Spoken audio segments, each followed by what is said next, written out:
The determination YouTube channel पे एक बार फिर से आप सबों का हार्दिक स्वागत है। आज हम लोग पढ़ने जा रहे हैं प्रकाशिकी चैप्टर के दौरान प्रकाश के परावर्तन, प्रकाश के अपवर्तन, प्रकीर्णन आदि घटनाओं को, यानी कि प्रकाशीय घटनाक्रम को। इससे पिछले क्लास में हम लोगों ने प्रकाश की एक परिचय, प्रकाश के बारे में एक सामान्य सी कॉन्सेप्ट को हम लोगों ने ग्रहण किया, जिसमें हम लोगों ने प्रकाश और उसके नेचर के बारे में, उसकी प्रकृति के बारे में हम लोगों ने जाना कि प्रकाश की प्रवृत्ति जो प्रकृति है वो किस तरह की होती है। और आज के इस क्लास को हम आगे बढ़ा रहे हैं और आज हम लोग बहुत सारे प्रकाशीय घटनाक्रम, उससे संदर्भित जो प्रश्न आते हैं जो एग्जामिनेशन में, उन प्रश्नों को भी देखेंगे। और मैंने पहले भी कहा इस चीज़ के बारे में कि प्रतियोगिता परीक्षाओं के स्तर पर जब आप एक कम्पिटेटिव एग्जामिनेशन के स्तर पे जाते हैं, एग्जामिनेशन देने के लिए जाते हैं, और जब आप एक एकेडमिक ईयर में होते हैं, मतलब किसी वर्ग की पढ़ाई को पढ़ रहे होते हैं, कॉलेज यूनिवर्सिटी की लाइफ को जी रहे होते हैं, और जब आप प्रतियोगिता परीक्षाओं की तैयारी कर रहे होते हैं, तो उन दोनों में बहुत सारा अंतर है।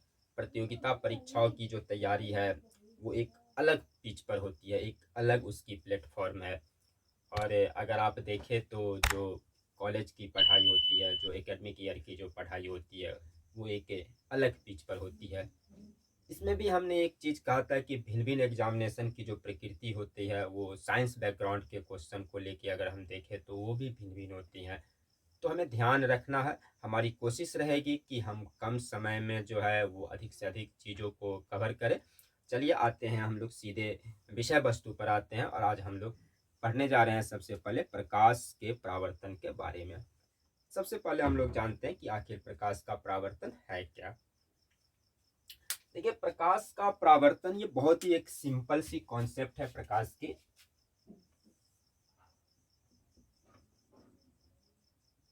जब भी कोई प्रकाश किरण किसी सतह से टकराती है और टकराकर उस माध्यम में वापस लौट जाती है, तो दरअसल इसी घटनाक्रम को हम प्रकाश का परावर्तन कहते हैं। और मैं बार बार दोहराता हूँ कि हमें डिफिनेशंस याद नहीं करने हैं, हमें एक कॉन्सेप्ट को, मतलब बिल्कुल भी विज्ञान को, एक तो वैसे भी विज्ञान विषय जो होते हैं, जिस जो समझने की जो उसमें प्रवृत्ति है वो अधिक हो है इस विषय के साथ ही। और कम्पिटिटिव लेवल पे तो ये बहुत ज़रूरी है कि हम चीज़ों को अधिक से अधिक जो है वो इस तरह से दिमाग में इंस्टॉल करें, उसको इस तरह से अपनी स्मृति में, अपने मेमोरी में इस तरह से जगह दे ताकि वो अधिक दिनों तक आपके मेमोरी में रह सके। इसलिए कोशिश करना है कि हमें डेफिनेशन को याद नहीं करना है, किसी चीज़ों को हमें उसे केवल समझना है, ताकि हम परीक्षा हॉल में जब हों तो हम क्वेश्चन को टैकल कर सकें। किसी सतह से प्रकाश किरण के टकराकर वापस लौटने की जो ये घटनाक्रम है, बहुत ही सरल शब्दों में, कि किसी भी सतह से अगर प्रकाश किरण जो है वो टकरा कर वापस लौट रही है, तो इस घटना को हम कहते हैं प्रकाश का परावर्तन कहते हैं। अगर थोड़ा हम विज्ञान के शब्दों में समझे तो जब प्रकाश किरण किसी माध्यम में चलकर किसी सतह से टकराती है और पुनः उसी माध्यम में वापस लौट आती है, तो इस घटनाक्रम को हम लोग, या प्रकाश किरण के वापस लौटने के इस घटनाक्रम को प्रकाश का परावर्तन कहते हैं, जिसको रिफ्लेक्शन ऑफ लाइट कहते हैं।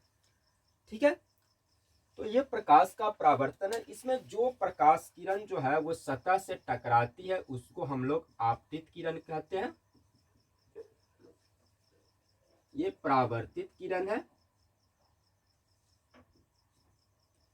और आपतित किरण जो है इस सतह के जिस बिंदु पर टकराती है इसको हम लोग आपतन बिंदु कहते हैं। और अगर आपतन बिंदु पर एक परपेंडिकुलर खींचा जाए, एक लंब खींचा जाए, तो इसी लंब को हम लोग अभिलंब कहते हैं। आपतित किरण और अभिलंब के बीच के कोण को आपतन कोण, और परावर्तित किरण और अभिलंब के बीच के कोण को हम लोग परावर्तन कोण कहते हैं, जिसको क्रमशः I और R से डिनोट किया जाता है।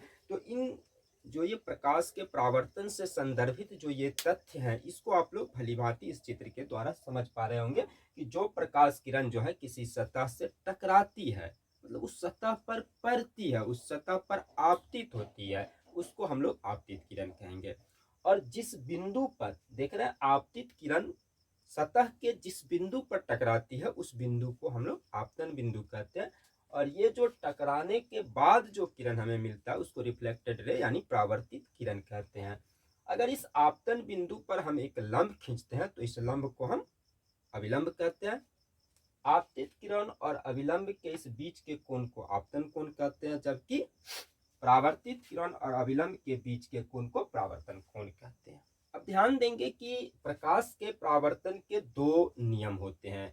एक है कि आपतन कोण हमेशा परावर्तन कोण के बराबर होता है, और ये आपतित किरण, ये परावर्तित किरण और आपतन बिंदु पर खींचा गया जो ये अभिलंब है, ये एक ही समतल में होते हैं। तो प्रकाश के परावर्तन के इन दो नियमों को हम लोग ध्यान में रखेंगे कि आपतन कोण का मान परावर्तन कोण के बराबर होता है, और आपतित किरण, परावर्तित किरण और आपतन बिंदु पर खींचा गया जो अभिलंब है वो एक ही तल में होते हैं, एक ही समतल में होते हैं। अब ध्यान देंगे कि अगर इन दोनों नियमों का पालन होकर अगर परावर्तन हो, मतलब कि वैसी परावर्तन जिसमें प्रकाश के परावर्तन के नियमों का पालन होता है, उसको हम लोग नियमित परावर्तन कहेंगे, रेगुलर रिफ्लेक्शन कहेंगे। लेकिन अगर प्रकाश के इन नियमों का पूर्णतः पालन नहीं होता है, तब ऐसे जो परावर्तन होते हैं उसको हम लोग अनियमित परावर्तन कहेंगे, या उसको हम लोग विचलित परावर्तन के भी नाम से जानते हैं।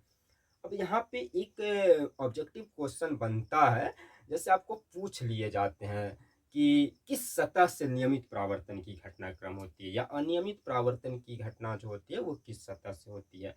तो हम ध्यान रखेंगे जो चिकनी सतह होती है, समतल सतह होती है, मतलब प्लेन सरफेस, वहां से जो परावर्तन की घटना होगी तो वो नियमित परावर्तन की घटना होगी। जबकि जो रुखरी सतह है, रफ सरफेस है, वहां से जो परावर्तन की घटना होती है वो परावर्तन की घटना जो होती है वो अनियमित परावर्तन या विचलित परावर्तन होती है। अब हम लोग आते हैं कि दर्पण के बारे में जान लेते हैं, और दर्पण से संदर्भित कुछ तथ्यों को भी हम लोग देखेंगे। तो सबसे पहले हम लोग देखने का प्रयास करते हैं दर्पण।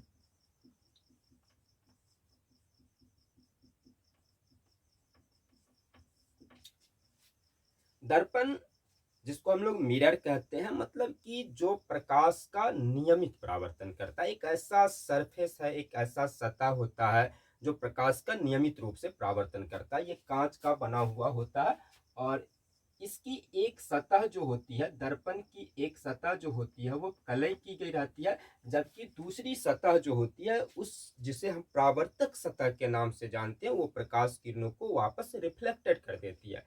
मतलब कि अगर हम सामान्य शब्दों में ऐसे समझे तो दर्पण वस्तुतः एक कांच है, एक इस तरह का कांच है जिसके एक तरफ जो है कुछ विशेष रासायनिक पदार्थों का लेप चढ़ा होता है। और ये भी क्वेश्चन कई दफे एग्जामिनेशन में पूछा जा चुका है कि जो दर्पण होते हैं समतल दर्पण बनाने के लिए या दर्पण बनाने के लिए जो है उसके सतह के पीछे किस रासायनिक पदार्थ का लेप किया जाता है, जो कई दफे कई सारे एग्जामिनेशन में पूछा गया है। तो अगर आप लोगों में से कोई जानते हैं तो इसे कमेंट बॉक्स में कमेंट करेंगे, ठीक है, और हम इसे बताएंगे। फिलहाल समझते हैं इस चीज को कि दर्पण के एक सतह पर जो है कुछ रासायनिक पदार्थ का लेप चढ़ा दिया जाता है जिससे वो अपारदर्शक बन जाती है, मतलब प्रकाश किरणें आर पार नहीं गुजर पाती है। जबकि दूसरा जो सतह होता है जो प्रकाश का परावर्तन करता है, और कैसा परावर्तन होता है सामान्यतः, तो हम समझेंगे कि दर्पण से जो परावर्तन होगी वो नियमित परावर्तन होगी। और दर्पण जो होते हैं वो मुख्यतया जो होते हैं वो दो तरह के होते हैं। वैसे हम लोग दर्पण के तीन टाइप्स देखते हैं कि समतल दर्पण, गोलीय दर्पण और परवलयी दर्पण। लेकिन सामान्यतः हम समझेंगे कि दर्पण दो तरह के होते हैं, समतल दर्पण और गोलीय दर्पण, जिसको कि हम लोग प्लेन मिरर और कर्व्ड मिरर, या हम लोग गोलीय दर्पण को स्फेरिकल मिरर के भी नाम से जानते हैं। तो ये दो तरह के दर्पण हो गए आपको, समतल दर्पण और गोलीय दर्पण। तो नाम से ही स्पष्ट है, जिस दर्पण की परावर्तक सतह जो होती है वो प्लेन होती है, समतल होती है, उसको हम लोग समतल दर्पण कहेंगे। और जिस दर्पण की जो परावर्तक सतह होती है वो किसी खोखले गोले का एक टुकड़ा हो, एक भाग हो, खोखले गोले का एक हिस्सा होता है, उसको हम लोग गोलीय दर्पण कहेंगे। तो ये दर्पण है समतल दर्पण, जिसकी परावर्तक सतह समतल होती है। जबकि गोलीय दर्पण को हम लोग देखेंगे कि उसकी परावर्तक सतह गोले का अंश होती है। इस तरह से मतलब ये गोलीय दर्पण जो होते हैं ये दो तरह के होते हैं।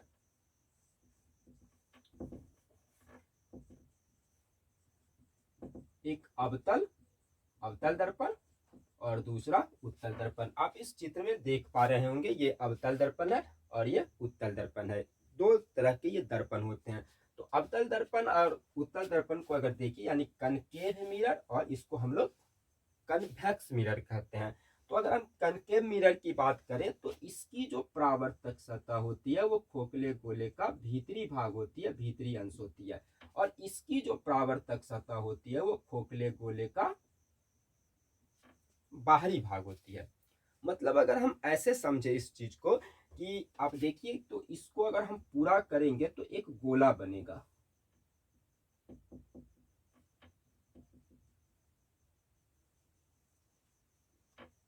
यानी कि आप देख सकते हैं कि अवतल दर्पण जो है वो किसी खोखले गोले का एक हिस्सा है,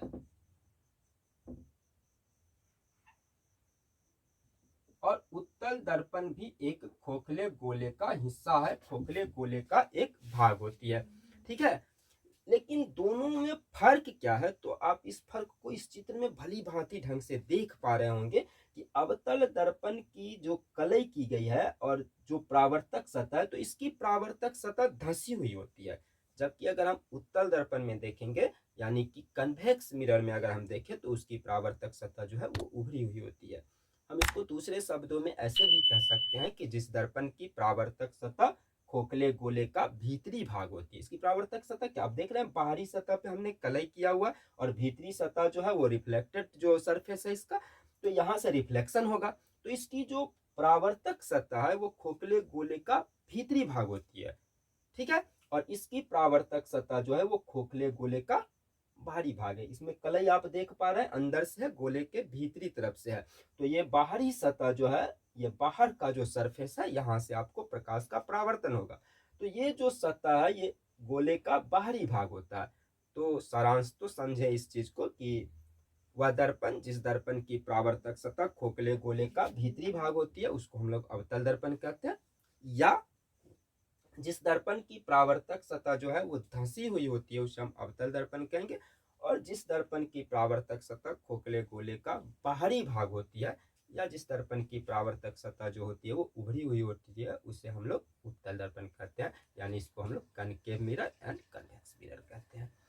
अब यहाँ पर हम लोगों को ठहर के थोड़ा सा जो क्वेश्चन बनते हैं वो है आपको कि प्रतिबिंबों के निर्धारण से लेके, जो आप देखे होंगे कि मैट्रिकुलेशन में आप लोग इस चीज़ को बेहतर ढंग से देखे होंगे, लेकिन यहाँ पर हम थोड़ा से इसको शॉर्ट में देखने का प्रयास करते हैं, ताकि कुछ क्वेश्चन यहाँ से पूछ लिए जाते हैं कभी कभी, तो वो क्वेश्चन जो है हमारे जहन में रह पाए।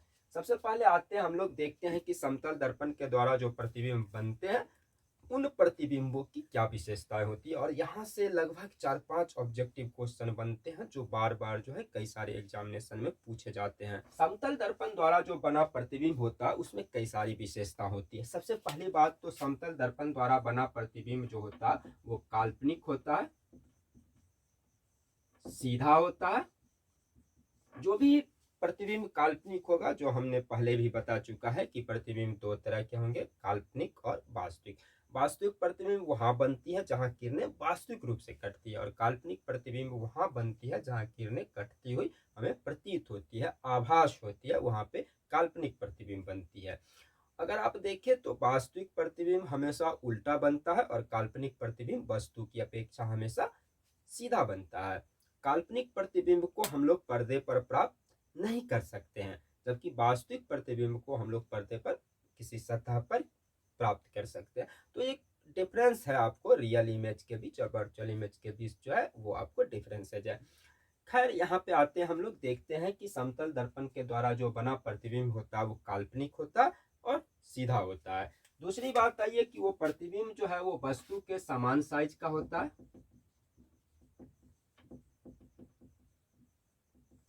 तीसरी बात आई है कि वो पार्श्विक रूप से उल्टा होता है।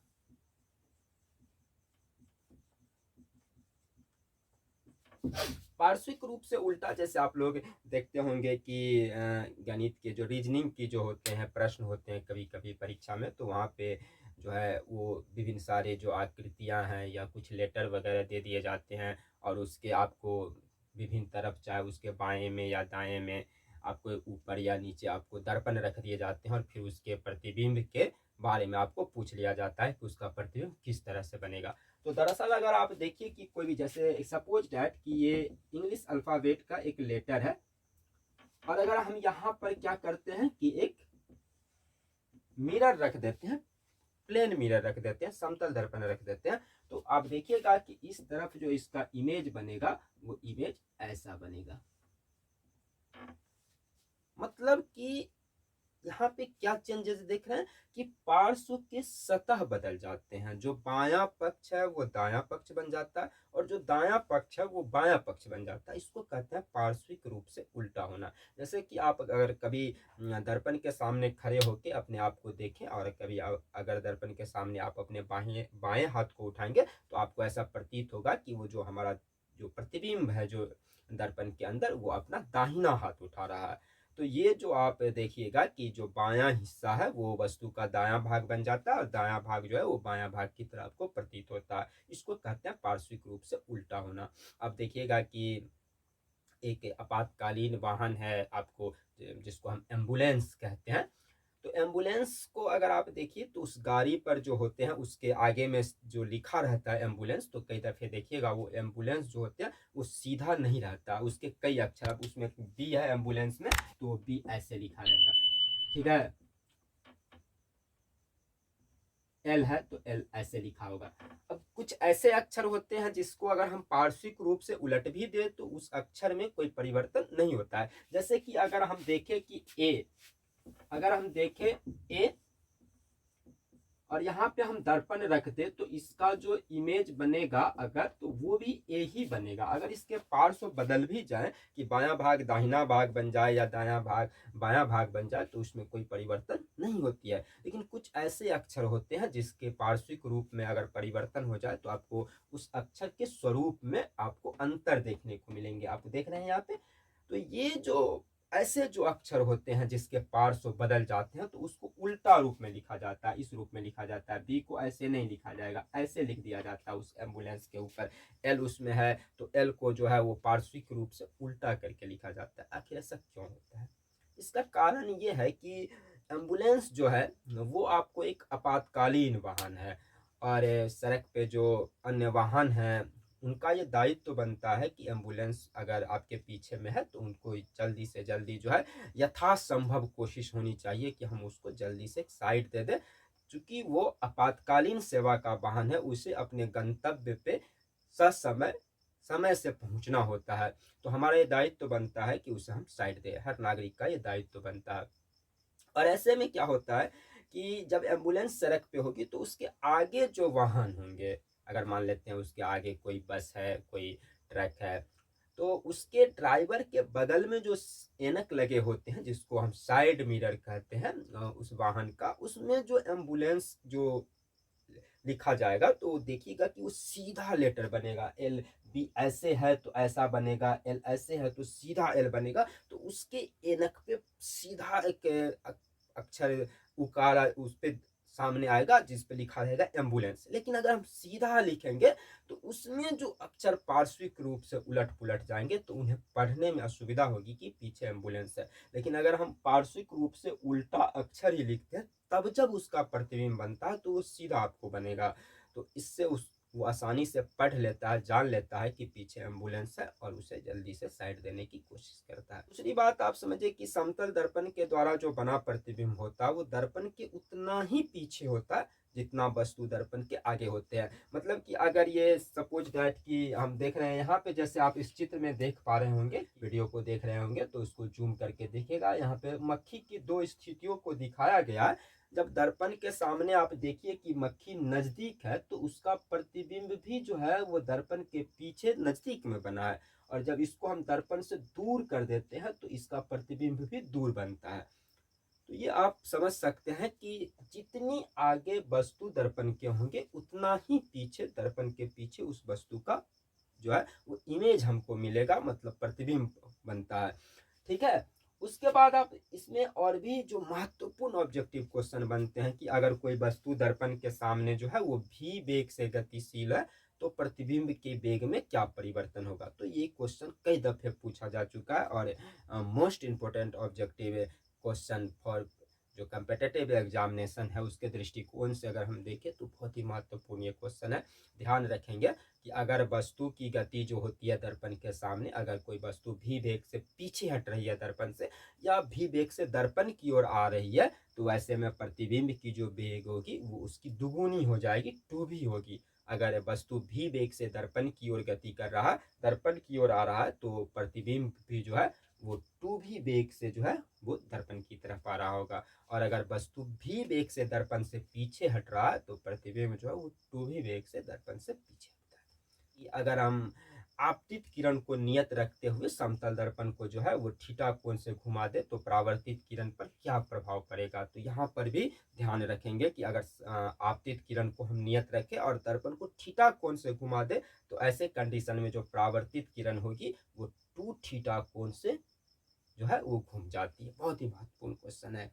और इसके अलावा जो एक ऑब्जेक्टिव क्वेश्चन आपको हम सीधे रूप में बताते हैं वो है कि आपको कभी कभी जो है दो समतल दर्पण जो होते हैं पूछ दिए जाते हैं कि दो समतल दर्पण जो है वो थीटा कोण पे रखे गए हैं। अब कभी कभी उस थीटा का जो है वो मान दे दिया जाता है थीटा के जगह पे कि दो समतल दर्पण जो है वो 60 डिग्री पे झुके हुए हैं, 90 डिग्री पे झुके हुए हैं, या दो जो समतल दर्पण है वो आपको 120 डिग्री के कोण पे रखे गए हैं, उनके बीच में एक वस्तु को रख दिया जाए तो बताइए कि कितने प्रतिबिंब उसके प्राप्त होंगे। इस तरह के क्वेश्चन आपको पूछ लिए जाते हैं और कई दफे पूछा गया ये प्रश्न है। और जो सेट प्रैक्टिस वगैरह नियमित रूप से करते हैं तो देखते हैं कि वो उन्हें बहुत सारी चीज़ नहीं पता होता है दर्पण के बारे में, ठीक है, लेकिन वो अक्सर क्वेश्चन को का सही जवाब दे पाते हैं। तो यही है प्रतियोगिता परीक्षाओं की एक अपनी समझ की, हमें उन चीज़ों को फाइंड आउट करना होता है जो अक्सर वहाँ से एग्जामिनेशन में क्वेश्चन बनते हैं। और अगर आप देखें कि समतल दर्पण से जो प्रकाश का परावर्तन होता है तो उससे क्या क्वेश्चन बनते हैं, तो बस दिमाग में सेट कर लीजिए यही 4-5 क्वेश्चन है। अगर दर्पण समतल दर्पण के से परावर्तन से संदर्भित अगर प्रकाश में कोई क्वेश्चन आएंगे तो यही पूछे जाएंगे, इसके अलावा इससे बाहर कुछ नहीं पूछा जाएगा।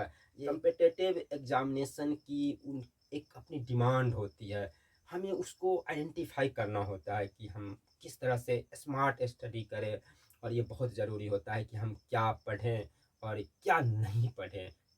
इस फर्क को हमें समझना होता है, सफलता के लिए बहुत ज़रूरी चीज़ है। तो समतल दर्पण से जो ये क्वेश्चन बनते हैं कि अगर दो समतल दर्पण जैसे पूछ दिया जाएगा कि समकोण पर ऐसे, मान लीजिए ये एक समतल दर्पण है ए बी और ये दूसरा आपको समतल दर्पण है, जो अगर आप देखिए 90 डिग्री के कोण पे रख दिया गया है इसको झुकाकर, और इसके बीच में कोई एक ऑब्जेक्ट को रख दे तो इसके कितने इमेज बनेंगे ये आपसे पूछ लिया जाता है। तो ध्यान रखेंगे कि जब भी इस तरह के क्वेश्चन हमको पूछे जाए कि 90 डिग्री पे हो या 60 डिग्री पे हो, या आपको कह देता है कभी कभी कि ये तो समतल दर्पण एक दूसरे के समांतर रखे गए हैं, तो वैसे में हमें ध्यान रखना है कि प्रतिबिंब की जो संख्या होगी वो 360 बट्टा थीटा होगा। अगर यहाँ पर दो तरह के कंडीशन होते हैं, अगर हम 360 बट्टा थीटा करें, देखिए आप ध्यान से, अगर ये आपको इवेन नंबर प्राप्त हो और ऑड नंबर, ध्यान दीजिएगा थोड़ा सा, कि अगर हम भाग देते हैं जैसे यहाँ पे हम 360 बट्टा 90 करते हैं, 90 डिग्री पे अगर हम रख दें तो हमें क्या मिला, 4 मिला, मतलब एक इवेन नंबर मिला। तो ऐसे कंडीशन में हम उसमें से एक माइनस कर लेंगे, ठीक है। जब भी सम संख्या आए, अगर 360 बट्टा थीटा करने पे अगर सम संख्या आए तो इसमें एक माइनस कर लेंगे, यानी 4 - 1 कर लेंगे, तो इसका आंसर जो हो जाएगा वो 3 यानी कि अगर 90 डिग्री पे समकोण पर रखा गया है आपको दो समतल दर्पण, और हम ये कहें कि उनके बीच में अगर एक वस्तु को रख दे, कितने उसके इमेज बनेंगे, तो उसके 3 इमेज बनेंगे। मतलब आप 90 से डिवाइड किया और अगर सम संख्या आया तो एक माइनस कर लेंगे। लेकिन अगर वो ऑलरेडी ऑड नंबर आ रही है, विषम संख्या हमें प्राप्त हो रही है, तो ऐसे कंडीशन में हमें एक नहीं घटाना है, वही उसका उत्तर हो जाएगा। जैसे सपोज डैट अगर हम कहें कि दो समतल दर्पण जो है 120 डिग्री के कोण पे झुके हैं और तब इनके बीच में वस्तु रखा गया है, तो अगर हम देखें 360 बट्टा 120 करें तो ये 3 आया, तो बस यही आंसर हो जाएगा। यहाँ पर हमें एक माइनस करने की जरूरत नहीं है। मतलब साफ है कि अगर इवेन नंबर आया, सम संख्या आता है, तो हम एक माइनस कर लेंगे। लेकिन अगर हमको ऑड नंबर आता है तो एक माइनस नहीं करनी है। एक और चीज जो आपको, जैसे कभी कभी बच्चे ये पूछते हैं कि सर आपने वैसे डिजिट को लिया है जिस जो आपको उसका मल्टीपल है 360, जैसे हमने 120 को लिया या 90 डिग्री को लिया, 60 डिग्री को कह दे तो आसानी से 360 में अगर हम भाग दे तो 360, चूंकि उसका एक गुणज है, एक मल्टीपल है। लेकिन अगर ऐसा बात नहीं हो, हमें एक पूर्ण अंक नहीं मिले, हमको दशमलव में आ रहा है, पॉइंट में आ रहा है, तब ऐसे कंडीशन में हम प्रतिबिंब की संख्या के बारे में क्या कहेंगे। तो ध्यान रखेंगे कि अगर हमें एक पूर्ण अंक नहीं मिलता तो जो अगला पूर्ण अंक है दरअसल हम उसको ले लेंगे। क्लियर है? तो ये समतल दर्पण द्वारा जो बने प्रतिबिंब थे और उससे संबंधित क्वेश्चन थे, इससे बाहर कुछ नहीं। देखते हैं कि समतल दर्पण के क्या यूजेज है, उसके अपने प्रयोग क्या सब हैं।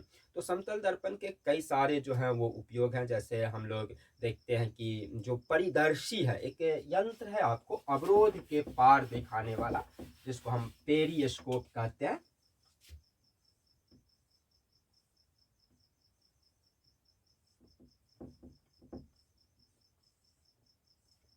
इस तरह का एक यंत्र होता है जिसमें दो समतल दर्पण जो होते हैं वो लगे होते हैं ऐसे। ठीक है, ये अवरोध के पार दिखाने वाला एक प्रकाशीय यंत्र है, जो आमतौर पे जो है वो सेना के जवान इसका प्रयोग बहुत ज़्यादा करते हैं।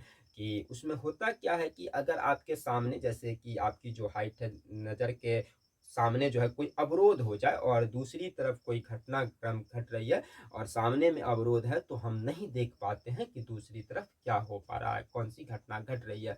लेकिन अगर हमारे पास ये यंत्र है, परिदर्शी है, जिसको कि हम पेरिस्कोप कहते हैं, तो आप आसानी से उस यंत्र की सहायता से जो है अवरोध के पार भी जो है घट रही घटना को हम देख पाते हैं। जैसे इसमें होता क्या है कि यहाँ पर और यहाँ पर जो है दो दर्पण को इस तरह से 45 डिग्री के एंगल पे, ध्यान रखिएगा ये क्वेश्चन कई दफे पूछा गया है कि पेरिस्कोप में जो है दो समतल दर्पण को कैसे, किस कोण पर रखा जाता है।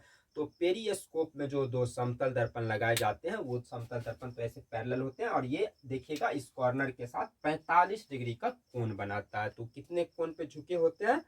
45 डिग्री के कोण पे झुके होते हैं। कई दफे ये क्वेश्चन पूछा जा चुका है। तो और इसमें अगर मान लेते हैं कि यहाँ पे सामने में कोई घटना घट रही है, तो यहाँ से जो प्रकाश किरण जा रही है वो इस दर्पण पे पड़ेगी, परावर्तित होकर इस दर्पण पे आएगी, और यहाँ से परावर्तित होकर हमारी आंख पर पड़ती है और हम उस वस्तु को आसानी से जो है हम देख पाते हैं।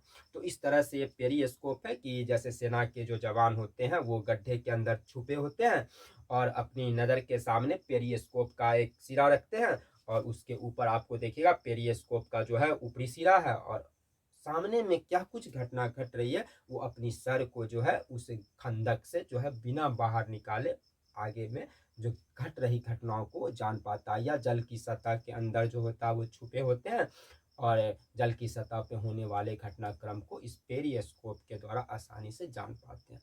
उसके अलावा जो बहुमूर्ति दर्शी होती है, जिसको हम कैलाइडोस्कोप कहते हैं, तो कैलाइडोस्कोप में भी जो है जिसमें बहुत सारे रंग दिखाई पड़ते हैं, विभिन्न रंगों की वो संरचनाएं जो होती है उभरती है, जिसको हम लोग कैलाइडोस्कोप कहते हैं। तो उसमें भी समतल दर्पण का प्रयोग किया जाता है। हमारे घरों में प्रायः जो चेहरा देखने वाले जो दर्पण के रूप में जिसका प्रयोग करते हैं, वो भी प्रायः समतल दर्पण का होता है। तो ये सब समतल दर्पण के प्रयोग है, और समतल दर्पण द्वारा किस तरह से परावर्तन होता है वो भी आप लोग जान चुके होंगे। अब हम लोग गोलीय दर्पण के बारे में जानने का प्रयास करते हैं कि गोलीय दर्पण क्या है, उससे संबंधित कुछ तथ्य हैं और फिर उससे जो प्रतिबिंब बनते हैं, उसके क्या आपको प्रयोग हैं, वहाँ से भी कई सारे क्वेश्चन होते हैं। तो चलिए देखते हैं कि गोलीय दर्पण के बारे में, कि गोलीय दर्पण में प्रकाश का परावर्तन किस तरह से होता है। दोस्तों, जैसा कि आप लोग जान चुके हैं कि गोलीय दर्पण जो होते हैं, कर्व मिरर जो है, मतलब स्फेरिकल मिरर जो है, वो दो तरह के होते हैं, कनकेव और कन्वेक्स होते हैं, कनकेव मिरर और कन्वेक्स मिरर। ठीक है, एक अवतल दर्पण और उत्तल दर्पण।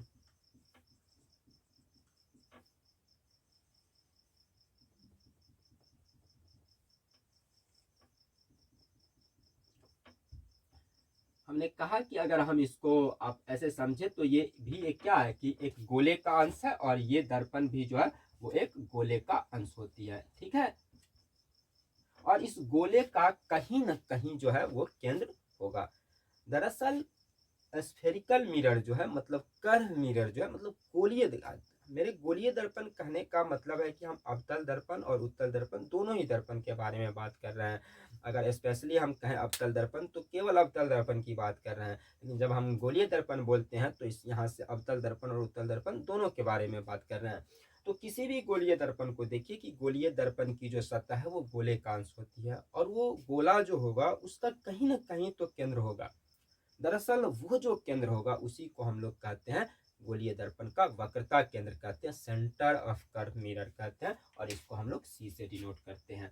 कि ये जो सतह है, आपको गोलीय दर्पण की जो ये सतह की जो चौड़ाई है, दरअसल इस सतह की चौड़ाई को हम लोग क्या कहते हैं, दर्पण का द्वारक कहते हैं। इन शब्दों पर जरा ध्यान रखेंगे हम, कि ये वक्रता केंद्र बतलाए, उसके बाद हमने द्वारक देखा कि गोलीय दर्पण की सतह के चौड़ाई को जो है वो हम लोग क्या कहेंगे, दर्पण का द्वारक कहते हैं। और इसका जो मिड पॉइंट होता है, मध्य बिंदु जो होता है, इसको हम लोग पोल कहते हैं, ध्रुव कहते हैं। ठीक है, और इसको मिलाने वाली जो ये सरल रेखा है, आपको मतलब ये अवतल दर्पण में देखिए और आप उत्तल दर्पण में देखिए, दोनों ही दर्पण में आप देखिए ध्यान से, तो ये केंद्र हो गया, ये ध्रुव हो गया, ये केंद्र होगा इसकी इधर, और ये आपको ध्रुव हो गई, देख रहे हैं। और इसको मिलाने वाली जो ये सरल रेखा, इस सरल रेखा को ही हम लोग मेन एक्सिस कहते हैं, यानी मुख्य अक्ष कहते हैं। ठीक है, ये जो रेखा, इस रेखा को हम लोग गोलीय दर्पण का मुख्य अक्ष कहेंगे, यानी मेन एक्सिस कहेंगे, या इसको हम लोग प्रधान अक्ष कहते हैं, यानी प्रिंसिपल एक्सिस कहते हैं। किसको? तो गोलीय दर्पण के वक्रता केंद्र और ध्रुव को मिलाने वाली सरल रेखा को हम लोग प्रधान अक्ष या मुख्य अक्ष कहते हैं। और ये जो आपको बीच की दूरी है, ध्रुव और वक्रता केंद्र के बीच की दूरी, यहाँ पे देख पा रहे हैं गोलीय दर्पण की जो ये ध्रुव है, पोल है, और ये वक्रता केंद्र है, इसके बीच की जो ये दूरी है, इस दूरी को हम लोग वक्रता त्रिज्या कहते हैं। वक्रता त्रिज्या को आप लोग जान गए, इसको हम लोग आर से डिनोट करेंगे। और गोलीय दर्पण के अगर हम मेन एक्सिस के पैरेलल ध्यान रखेंगे, इसको समझना बहुत ही ज्यादा जरूरी है कि गोलीय दर्पण के मुख्य अक्ष के समांतर अगर आप प्रकाश किरण को दर्पण तक ले जाइएगा तो देखिएगा कि ये जो परावर्तन होगा, तो परावर्तन के बाद ये सभी किरणें मुख्य अक्ष के किसी विशेष पॉइंट से गुजर जाती है। जितनी भी किरणें हैं जो परावर्तन होगा जिसका, अब देखिएगा ये मुख्य अक्ष के किसी विशेष बिंदु से पर कट जाती है, इसको हम लोग मुख्य फोकस कहेंगे। तो अगर हम यहाँ पर देखें कि जो उत्तल दर्पण है, वहां पर जो मेन एक्सिस के मुख्य अक्ष के समांतर जो प्रकाश किरणें दर्पण पर आपतित हो रही है, तो आप देखिएगा कि परावर्तन के बाद वो ऐसे लौट जाएगी। ये किरणें चूंकि एक दूसरे से दूर हट रही है, इसको हम पीछे की ओर बढ़ाएंगे तो किसी बिंदु पर कटती हुई प्रतीत होती है। इस बिंदु को हम लोग मुख्य फोकस, मेन फोकस, या इसको हम लोग सीधे रूप में भी फोकस कहते हैं। ठीक है, जिसको कि हम लोग एफ से सूचित करते हैं। ठीक है, और ध्यान रखेंगे कि ध्रुव से फोकस तक की जो ये दूरी है, इस दूरी को हम लोग फोकस दूरी कहते हैं। इसको हम लोग गोलीय दर्पण की फोकस दूरी या फिर फोकसांतर भी कहते हैं। ठीक है, फोकस दूरी, इसको हम लोग अंग्रेजी में फोकल लेंथ कहते हैं और इसको हम लोग स्मॉल एफ से डिनोट करते हैं। मतलब कि गोलीय दर्पण के ध्रुव से जो है वो केंद्र तक की दूरी वक्रता त्रिज्या हो गई, और गोलीय दर्पण के ध्रुव से जो है वो मेन फोकस तक का जो दूरी है उस दूरी को हम लोग फोकस दूरी कहेंगे, फोकल लेंथ कहेंगे, यानी फोकसांतर कहेंगे। ठीक है, और ध्यान रखेंगे ये महत्वपूर्ण क्वेश्चन, आप लोग मैट्रिकुलेशन में इसको सत्यापित किए होंगे, प्रूफ किए होंगे कि ये फोकस दूरी जो होती है वो वक्रता त्रिज्या की आधी होती है, F इजकल टू R/2 होता है, या आप इसको कह सकते हैं कि वक्रता त्रिज्या जो होती है वो फोकस दूरी की दुगुनी होती है। अब यहाँ पे एक महत्वपूर्ण चीज है जो आपको पूछे जाते हैं, आप ध्यान रखेंगे। हम एक दो इसमें 6 कंडीशन है कि अवतल दर्पण के सामने अगर वस्तु को रखा जाए, इसमें ये 6 कंडीशन जो आपको हम एक बार कुछ इसे समझाने का प्रयास कर रहे हैं। अगर आप चीजों को समझ लेंगे तो निश्चित रूप से आपको ये सदा के लिए याद हो जाएगा कि गोलीय दर्पण के सामने वस्तु को रखेंगे तो उसका इमेज जो है वो किस तरह का होगा। 2-3 चीजें उसमें से पूछ दिए जाते हैं, जैसे देखिए यहाँ पे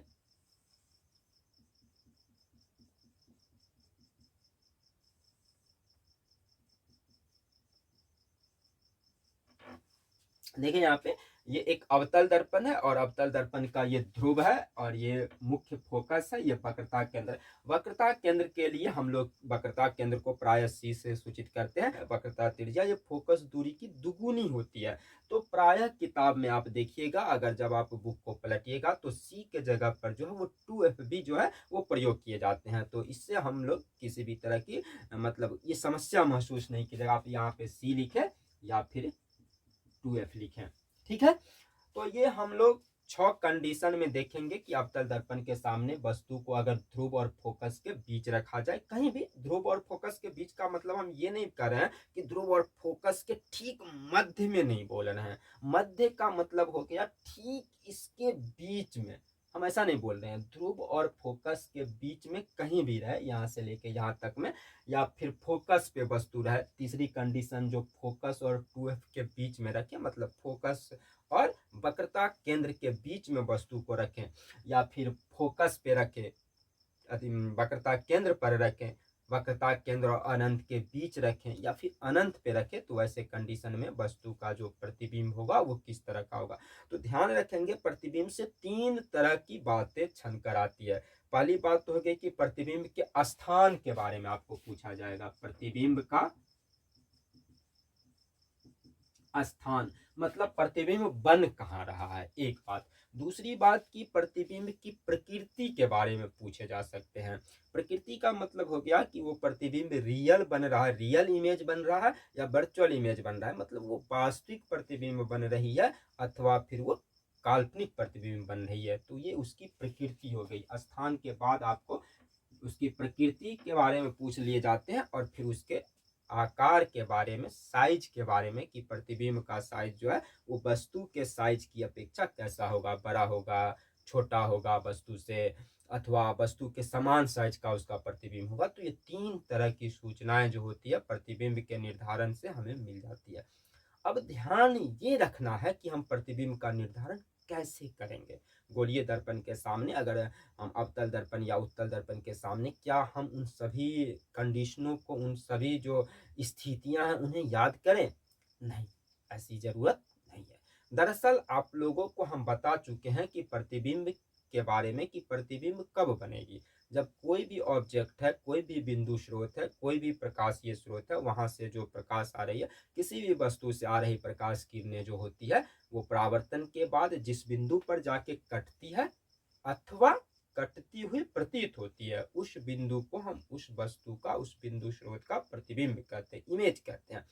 अब ध्यान से समझिए, अगर इस डिफिनेशन में हम देखें तो जहां पे किरणें कटेगी अथवा कटती हुई प्रतीत होगी, मतलब किरणों के कटने के लिए कम से कम हमें 2 किरण को लेना है। अगर हम 2 किरण के बारे में दर्पण के सामने हम समझ ले कि 2 किरणों की प्रकृति के बारे में जान ले तो हम प्रतिबिंब का निर्धारण कर सकते हैं।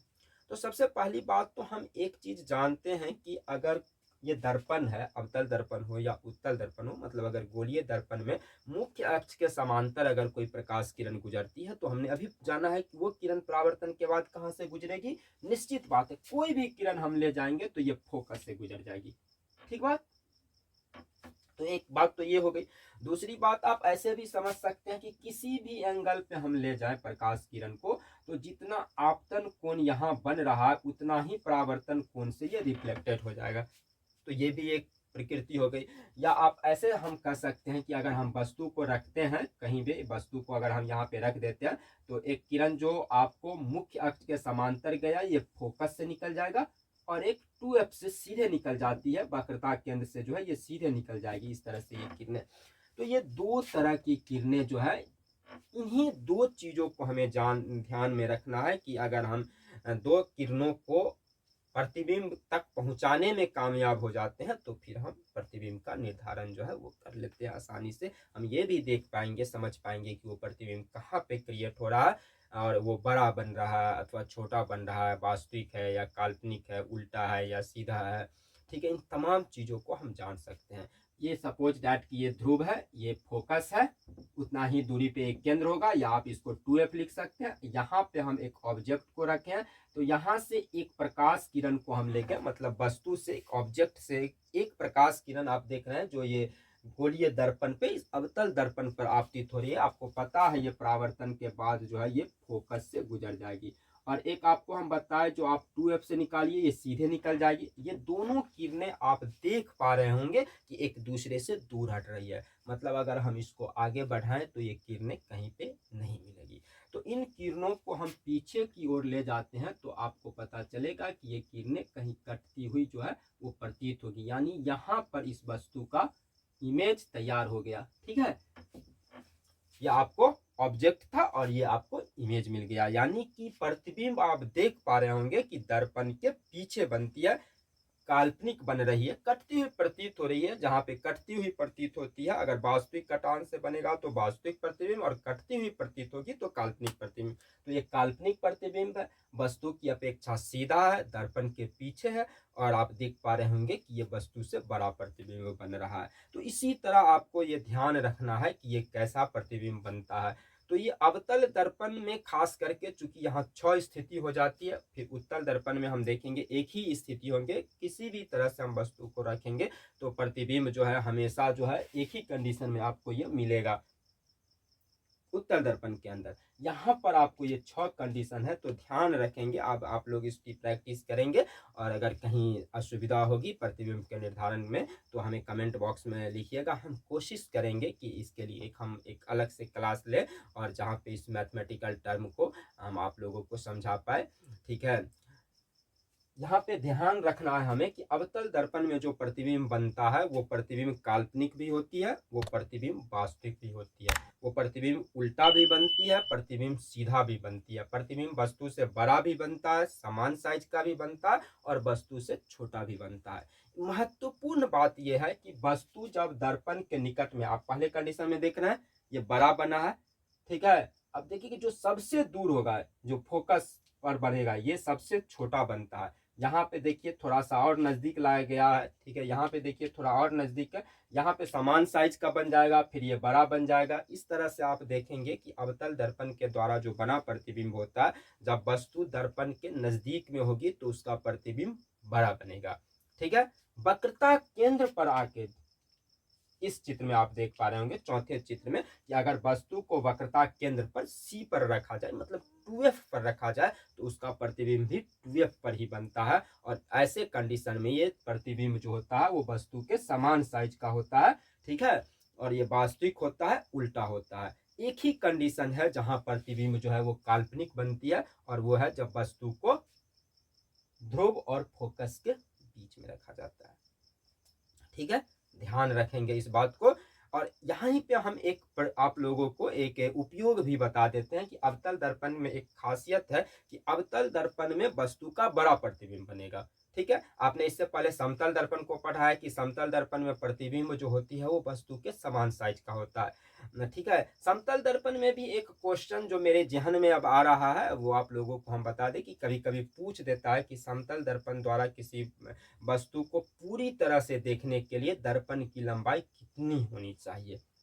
ठीक है, तो किसी भी वस्तु को पूरी लंबाई में देखने के लिए जो है पूरा का पूरा वस्तु अगर हम किसी दर्पण में देखना चाहते हैं समतल दर्पण में, तो दर्पण की जो लंबाई होनी चाहिए वो वस्तु की लंबाई की कम से कम आधी होनी चाहिए। मतलब अगर हम उदाहरण के द्वारा समझे कि 1 मीटर लंबाई की कोई वस्तु है और हम उसे दर्पण में देखना चाहते हैं पूरी लंबाई में, तो कम से कम दर्पण की लंबाई जो है वो 50 सेंटीमीटर होनी चाहिए।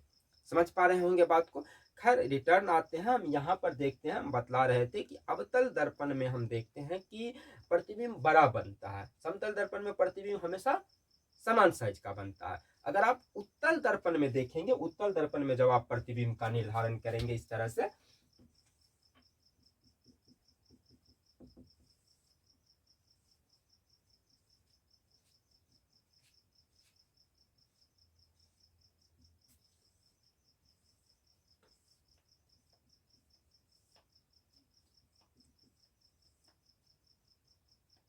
तो ये प्रतिबिंब हमेशा आप देखिएगा कि ध्रुव और फोकस के बीच में ही बनेगा और हमेशा वस्तु से छोटा ही बनता है। एकदम इस बात को ध्यान में रख निश्चित रूप से रखने का प्रयास कीजिएगा कि उत्तल दर्पण के द्वारा जो प्रतिबिंब बनेगा वो हमेशा छोटा बनेगा।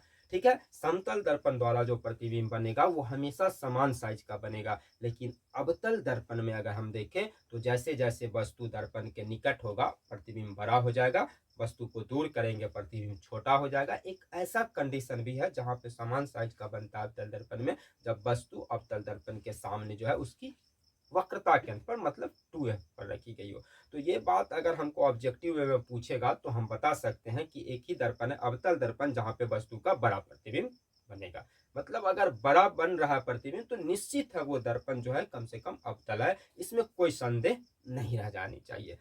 और चूंकि अवतल दर्पण में आप देख रहे हैं कि ध्रुव और फोकस के बीच में जब हम रखते हैं ऑब्जेक्ट को तो काल्पनिक भी बनता है और सीधा भी बनता है, और इसी गुण के कारण जो है अवतल दर्पण का प्रयोग जो है हजामती दर्पण के रूप में, मतलब जो सैलून में जो हमारे सामने जो दर्पण लगे होते हैं वो अवतल दर्पण होते हैं। उसके चेयर जो होते हैं जहाँ पे कि बैठाया जाता है ग्राहक को, जो जिसकी सेविंग करनी है, हजामती करनी है, जिनकी हजामत बनानी है, तो उनकी कुर्सी चेयर जो है वो इस तरह से सेट होती है कि अब देखिएगा कि वो आपको दर्पण के फोकस दूरी के, ध्रुव और फोकस के बीच की दूरी फोकस दूरी, तो फोकस दूरी के अंदर स्थित हो, ताकि उसका बड़ा आवर्धित प्रतिबिंब जो है, बड़ा प्रतिबिंब जो है और सीधा प्रतिबिंब जो है वो प्राप्त होता है। तो देखने में जो है वो सुविधा होती है। बिना स्पर्श किए जो है समतल दर्पण, अवतल दर्पण और उत्तल दर्पण की पहचान कैसे करेंगे, तो हम इसी तरह इसकी पहचान करते हैं कि अगर वस्तु को हम दर्पण के सामने लाते हैं और हमेशा समान साइज का बनता है तो समतल दर्पण है, अगर वस्तु का प्रतिबिंब नजदीक लाने पे बड़ा बनने लगता है तो अवतल दर्पण है, और हमेशा अगर प्रतिबिंब छोटा बनता है तो उत्तल दर्पण है। क्लियर है? तो ये तो हो गए कि उत्तल दर्पण और अवतल दर्पण के सामने रखे गए वस्तु के प्रतिबिंब का निर्धारण। अब इसमें एक महत्वपूर्ण चीज है कि उत्तल दर्पण और अवतल दर्पण के उपयोग से संबंधित क्वेश्चन पूछे जाते हैं, और ये महत्वपूर्ण क्वेश्चन है। हम यहाँ पर कुछ उपयोग को बता रहे हैं। जैसे हम लोगों ने समतल दर्पण का उपयोग देखा था परिदर्शी के निर्माण में, बहुमूर्तिदर्शी के निर्माण में, जिसको हम क्लाइडोस्कोप कहते हैं। अगर उसी तरह से हम देखें तो अवतल दर्पण के भी कई सारे उपयोग हैं।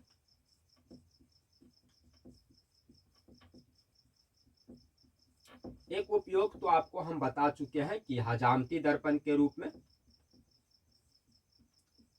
उसके अलावा जो अवतल दर्पण का उपयोग होता है वो सोलर कुकर में किया जाता है। कि अवतल दर्पण होते हैं जो क्या करते हैं कि सूर्य की जो किरणें हैं उसको एक जगह एकत्र कर देती है। चूंकि अवतल दर्पण को हम लोग देखें कि अवतल दर्पण में मुख्य अक्ष के समांतर चलने वाली जितनी भी प्रकाश किरणें होती है वो एक विशेष बिंदु पे आके एकत्र हो जाती है, कटती हुई प्रतीत होती है। और यही कारण है कि अवतल दर्पण को हम लोग अभिसारी दर्पण कहते हैं। इसको कौन सी दर्पण कहेंगे? अभिसारी दर्पण कहेंगे। और जबकि अगर आप देखिएगा उत्तल दर्पण के अंदर देखिएगा तो प्रकाश किरणें एक दूसरे से दूर हटती है, अपसारित होती है।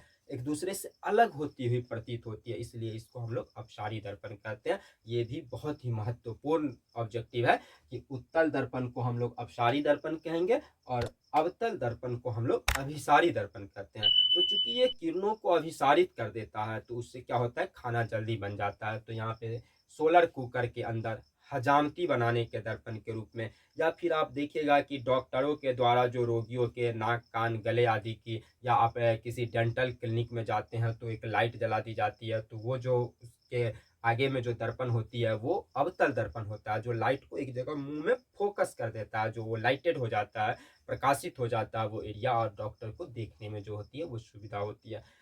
तो डॉक्टरों के द्वारा जो होता है रोगियों के नाक कान गले आदि की जांच करने के लिए जो है जो दर्पण प्रयोग किया जाता है वो अवतल दर्पण होता है। ठीक है। उसके अलावा अगर अवतल दर्पण का प्रयोग देखिएगा तो जो परावर्तन दूरबीन है, टॉर्च है, सोलर कुकर है, टॉर्च है, परावर्तन दूरबीन है, डॉक्टरों के द्वारा,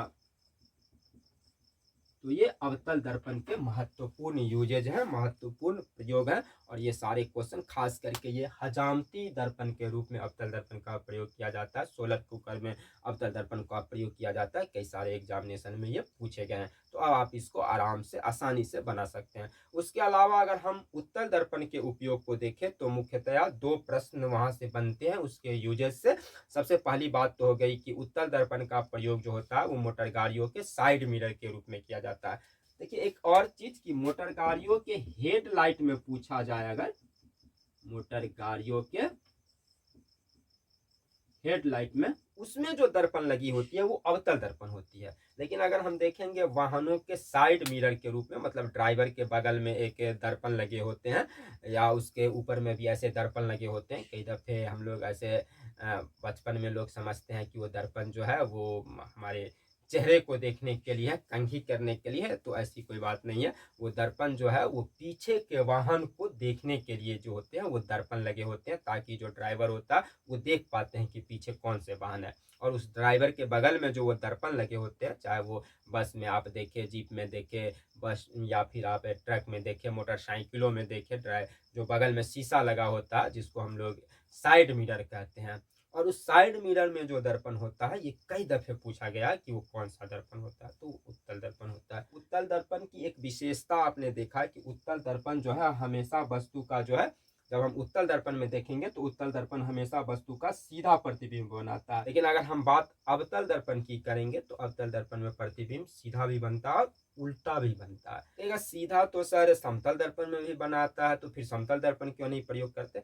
तो उत्तल दर्पण के साथ एक अन्य खूबी भी जुड़ी होती है कि आप देखिए उत्तल दर्पण अगर लगाए हैं तो उत्तल दर्पण के सामने जो प्रकाश किरण ऐसे पड़ेगी तो प्रकाश किरणों को चूंकि वो फैला देता है, ये अपसारी दर्पण है। तो आप देखिएगा कि रेंज ऑफ विजन जो है, दृष्टि विस्तार जिसको कहते हैं हम लोग, रेंज ऑफ मतलब देखने की जो एक एरिया है वो ज्यादा एरिया के जो वस्तु है उसको कवर करेगा। ठीक है। तो दो मुख्य बात हो गई कि उत्तल दर्पण जो है वो हमेशा सीधा प्रतिबिंब बनाता है, और उत्तल दर्पण जो है उसकी जो दृष्टि विस्तार होती है, रेंज ऑफ विजन होती है, वो अधिक होता है, उसके द्वारा जो दृश्य क्षेत्रफल होता है वो अधिक होता है, जिसके कारण जो है उत्तल दर्पण का प्रयोग मोटर गाड़ियों के जो है साइड मिरर में किया जाता है। एक उपयोग। दूसरा उपयोग जो उत्तल दर्पण के प्राय पूछे जाते हैं वो है कि जो सड़क किनारे जो बिजली के खंभे होते हैं जिसमें बल्ब लगे होते हैं, आप देखिएगा कि उसके ऊपर में जो एक दर्पण की तरह लगे होते हैं, या यहाँ पर भी एक दर्पण लगा दिया जाता है बल्ब में, वो एक शीशा की तरह होता है, वो दर्पण जो होता है वो दर्पण भी उत्तल दर्पण होता है। उसका भी वही कारण है कि उस बल्ब को जो लगाते हैं तो जब उस पे पड़ता है उस दर्पण पे तो प्रकाश किरणों को वो फैला देती है। तो जिस तरह उससे जो लाइटेड एरिया का जो क्षेत्रफल हो जाएगा, जो आपको प्रकाशित जो जगह है उसका जो एरिया बनेगा, वो जो क्षेत्रफल बनेगा वो बड़ा बन जाता है कि ज्यादा दूर तक वो रोशनी को फैला पाता है। इसलिए सड़क किनारे जो बिजली के खंभे होते हैं उसमें उत्तल दर्पण का ही प्रयोग किया जाता है। तो ये परावर्तन से संबंधित क्वेश्चन थे। उम्मीद करते हैं कि आप लोग प्रकाश के परावर्तन को बेहतर ढंग से समझ पा रहे होंगे, और अगले क्लास में हम लोग प्रकाश के अपवर्तन, प्रकीर्णन, व्यतिकरण आदि जो घटनाओं को हम लोग देखेंगे। और फिर अगर प्रकाश चैप्टर को हम लोग इस क्रमशः जो है वो टॉपिक वाइज करके पढ़ने के बाद एक रैपिड एक्शन की तरह भी हम लोग एक सार के रूप में जो है मतलब प्रकाशिकी को जो है प्रकाश चैप्टर को जो है उसके महत्वपूर्ण जो है लगभग 150-200 प्रश्नों पर हम लोग डिस्कस करेंगे। फिलहाल के लिए आज के इस क्लास को यहीं पे समाप्त करते हैं, मिलते हैं फिर एक बेहतर क्लास के साथ, तब तक के लिए धन्यवाद।